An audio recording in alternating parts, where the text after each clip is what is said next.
video 1, we talked about how your belief and your mindset, the underpinning assumption you take about health, whether we're self-organizing or whether we're machines that need fixing from the outside, that belief will influence the outcomes that you get out of your actions and your behaviors and your lifestyle.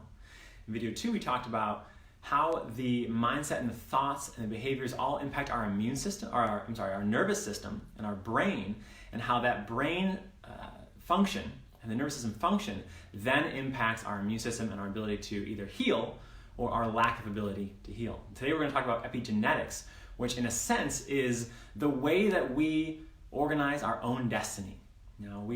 Up until some years ago, it's been a few decades already, but it used to be believed that our genes were our destiny, that we were written at the time of our conception.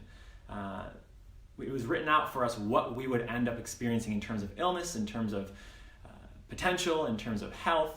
But the reality is we know now that we have this thing called epigenetics. That's the stuff on top of the genetics that allows us to actually access and change the genetic expression that we're experiencing on a day-to-day basis. Now, why is this important? Let me just jump right into the immune system conversation here. The thing that we're concerned about with the immune system specifically, especially when we're talking about herd immunity or vaccination or anything in general when we're talking about overcoming a virus or a bacteria or a pandemic like we're experiencing now, is antibodies. Antibodies are what we're concerned about. Immunoglobulins are these proteins that come from the DNA that allow us to have immunity, or what we call adaptive immunity, long-term immunity, to a certain illness or disease. Now, where do those immunoglobulins come from? They come from our DNA. And it's actually a very small set of genes that get rearranged and reorganized to produce all the antibodies we'll ever produce against whatever illness, whatever virus we're facing. So our DNA is rearranging just to create our immunity all the time, which tells you some very clear and obvious things, that our environment influences our DNA expression. Our environment, the things around us and inside of us, influence our DNA expression. Now, if our environment can influence our DNA expression and we can influence our environment, can we influence our DNA expression? And the answer is yes, we absolutely can. And this comes right in line with the first 2 videos on belief and mindset and how our actions and thoughts and behaviors influence our nervous system. And all this stuff influences our immune system and our gut health and our respiration and our cardiac health. All of these things that are changing, all of these things that are happening in our bodies in terms of how we treat ourselves and how our body reacts to our circumstances is all changing our DNA on a cellular level. Now, we have trillions of cells in our bodies, and they all have their own nucleus, which have their own chromosomes, which is where our DNA is packaged. So every single cell in our body is involved in this rearranging of genes and this expression of the very proteins, which are the workers in our body. The proteins do the work. The proteins get produced from the genes that keep us healthy, that make our immune system work for us. And so it's super critical not only to understand that our environment changes our genetic expression, but how we can influence that. Because if we can influence that, then we have a vast amount of power in our own lives to empower our own health and to pass down to our future generations in terms of how healthy they will be in response to their environment. Now, maybe you already had kids, maybe you never plan to have kids.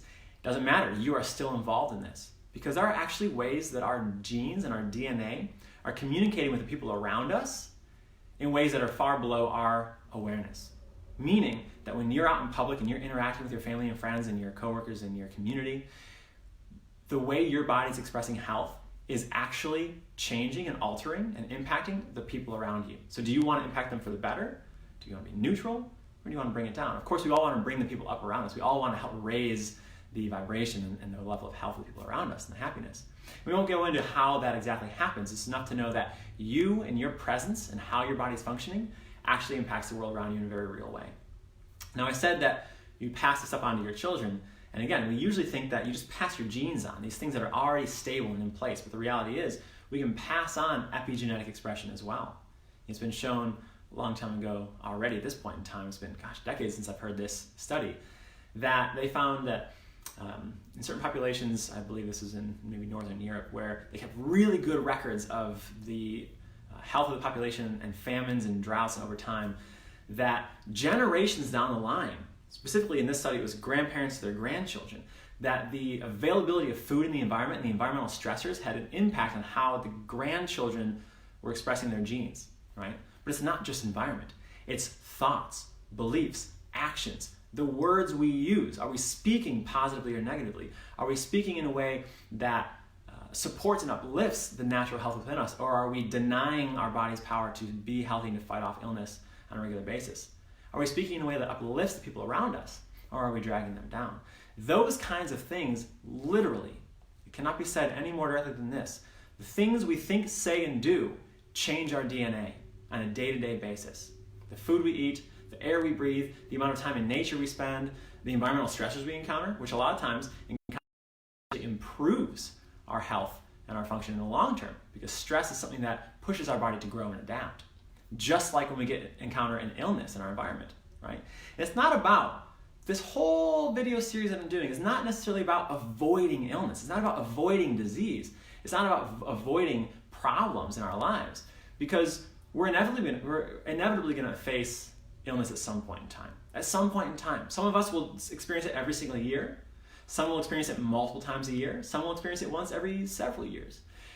What we want to be able to do is trust that our body has the power, which it does, and the ability and the coherence and the resilience to not only make it past the illness, but to become stronger on the other side. That is health. That is the self-organizing potential of the body, infused with the intelligence that created us. And we have a choice to make, essentially. And this is all the way back to video 1, talking about the belief and the mindset that we have. We have the choice to get on board with the body's own intelligence and support it through our words, actions, behaviors, and whatnot. Or we can pretend that it's out of our hands, be passive observers, wait for somebody else to come and fix us and save us.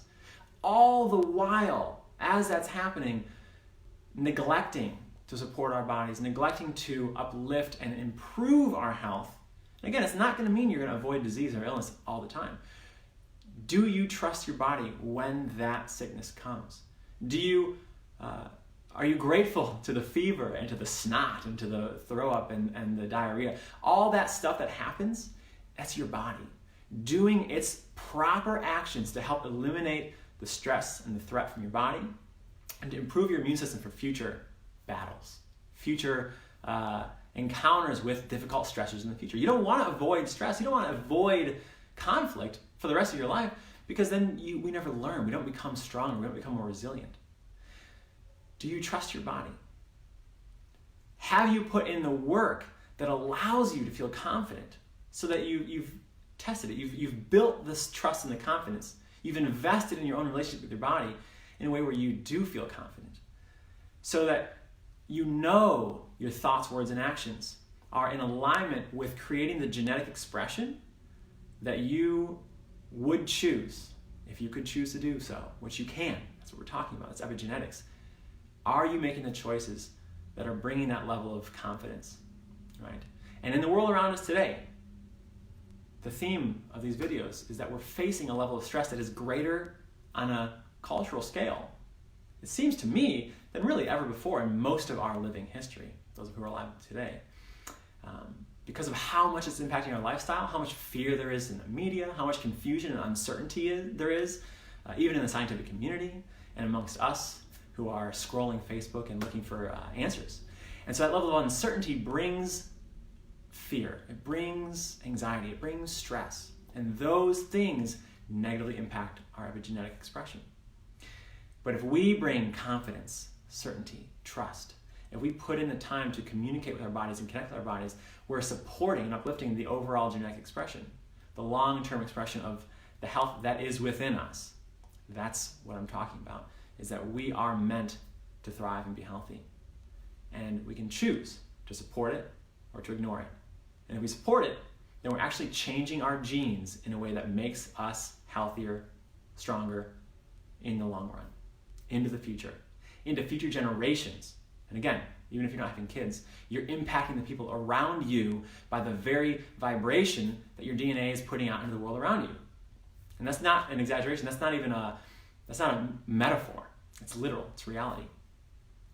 And so, in this period of time, what we're experiencing right now could very much cause a traumatic event. This is a traumatic event. We're in a traumatic event right now. We'll actually do a video about the trauma of a pandemic in the future here, maybe this week or next week. What's important for now is to recognize that how we respond, our thoughts, words, and actions that we choose, it's about choice on a daily basis. We can't affect everything in our lives, but the things that we can choose are our thoughts, words, and actions, and the way we respond to our environment. And how we respond changes how our genes express themselves for health or for illness. So we have that power in our hands. And just to tie this in again, I'm making this video series about what we can do to stay healthy, not only in our own lives, but in future generations. And I haven't even given any specific suggestions of how to live your life. One, because I trust you to make those decisions yourself, that we will get into that stuff.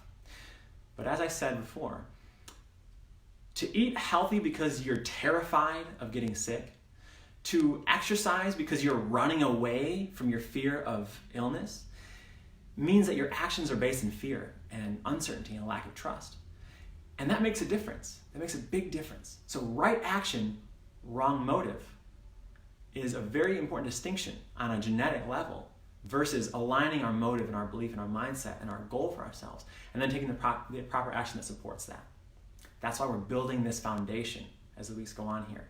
So, epigenetics is your friend. The key is inside of each and every one of your cells for your destiny. And we can start to change that today by the way we talk, think, and behave. Adios.